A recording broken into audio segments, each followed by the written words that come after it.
매번 한국과 갈등을 겪을 때마다 수출 규제를 외치며 한국의 경제에 큰 충격을 주려는 중국. 자, 그런데 이제 한국의 제대로 된 복수가 시작됐습니다.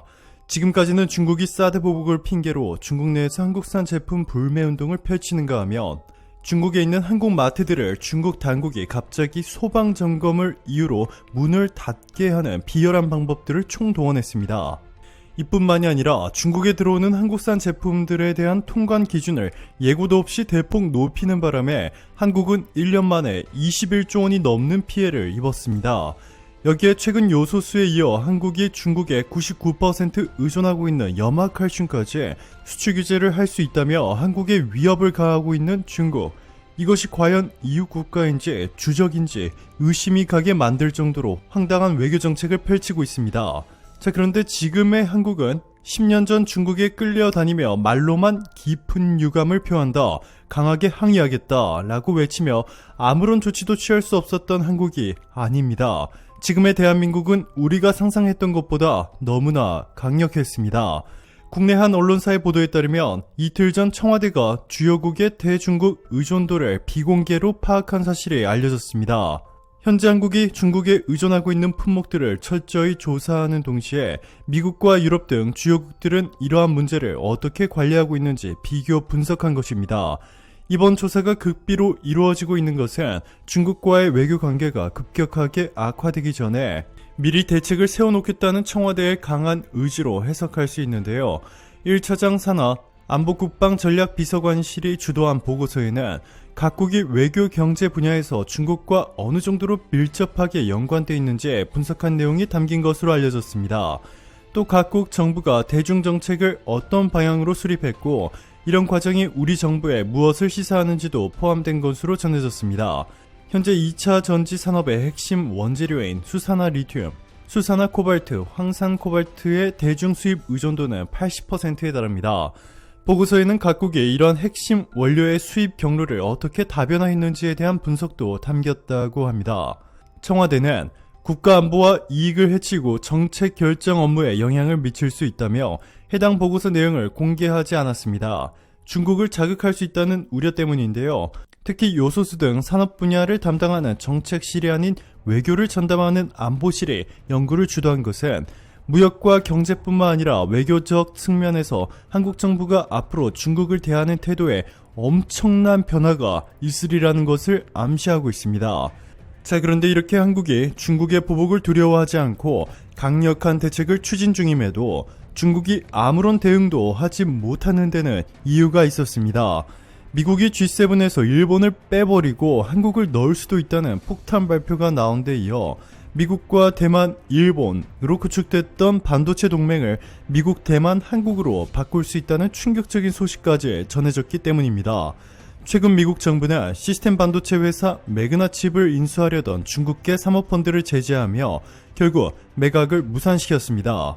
미국, 한국, 대만의 반도체 최강 조합을 결성하는 동시에 중국의 그 어떤 역전의 빌미도 주지 않겠다는 강력한 의지로 풀이되고 있는데요. 매그나칩은 수개월간 노력했으나 미국 측으로부터 인수합병 승인을 받지 못해 계약을 종료한다 라며 한국산업통상자원부에 제출한 합병 관련 승인 신청서도 처리할 예정이라고 설명했습니다. 미국 정부는 중국계 사모펀드의 매그나칩 인수에 대해 국가안보에 위험이 된다라는 명분으로 반대했는데요. 매그나칩의 반도체 기술이 중국에 넘어가면 미국 국가안보에 위협이 된다는 것입니다. 매그나칩은 과거 하이닉스 반도체, 현재 SK하이닉스에 전신해서 분사된 시스템 반도체 기업으로 미국 시티그룹 벤처캐피털이 인수하면서 현재의 이름으로 바뀌었습니다. 매그나칩은 자사 주식 전량을 와이즈로드 캐피털에 1조 5,800억 원, 약 14억 달러에 매각하기 위한 계약을 체결했다고 올해 3월 발표한 뒤 매각 작업을 벌여왔습니다. 매그나칩은 한국에서 회사를 운영하지만 뉴욕 증권거래소에 상장돼 있어 미국 CFIUS의 심사를 받아야 했습니다. 매그나칩 역시 중국으로 기술 유출은 절대 없을 것이라고 선을 그으며 올해 5월 5천억 원 규모의 한국 투자 계획을 발표했습니다. 자, 그런데 이번 미국과 한국의 조치에 대한 보복으로 중국이 중국 내 인텔 낸드 플래시 메모리 반도체 공장을 인수한 SK하이닉스의 인수를 허가하지 않아 계획을 무산시킬 것이란 전망이 나오고 있습니다. 미국과 유럽 등 모든 나라들이 이미 수개월 전 10조 원에 달하는 SK하이닉스의 인텔 낸드 부분 인수를 승인했는데요. 중국만 아직까지도 승인을 하지 않고 시간을 질질 끌고 있는 가운데 이번에 한국에 위치한 매그나 칩을 중국이 사지 못하도록 조치한 것을 두고 맞불 작전으로 중국이 보복에 나설 것이라는 겁니다. 자, 그런데 세계 최강국 7개국 모임 G7이 일본을 빼버리고 한국을 G7에 포함시키겠다라는 폭탄 발표가 나오자 중국은 망연자실해하고 있습니다. 한국이 G7에 포함되면 더 이상 중국은 한국에 밥 먹듯이 해오던 수출 규제를 통해 경제적 타격을 줄 수 없을 뿐만 아니라 부당한 이유로 한국을 도발하는 순간 이는 곧 G7과의 전면전을 의미하기 때문입니다. G7에 현재 일본 대신 한국을 넣어야 한다는 움직임이 본격화되는 이유는 한국이 모든 측면에서 일본을 압도하고 있기 때문인데요. 세계 최고의 투자은행인 골드만삭스는 2050년이 되기 전에 한국은 일본과 대부분의 주요 선진국을 앞지를 것이다 라고 예고했습니다. 최근 이러한 골드만삭스의 예고가 적중하며 2050년이 되기에 30년이나 남았음에도 한국은 일본을 압도하기 시작했습니다. 이는 심지어 일본의 전문가들도 인정하기 시작했는데요. 노구치 유키오 히토스바시 대학 명예교수는 지난 10일 일본 경제지 도요 게이자의 기고문에서 한국이 다양한 지표에서 일본을 앞지르고 있다며 특히 최근 한국의 평균 임금은 5천만 원에 육박하며 일본보다 수백만 원이나 앞서고 있다고 전했습니다. 스위스 제네바에 위치한 국제경영개발원도 최근 2021년 세계 경쟁력 순위를 발표했는데 한국은 일본보다 무려 8단계나 높았습니다. 디지털 기술부터 시작해서 전자장부까지 어느 하나 일본이 한국보다 나은 점이 없었습니다.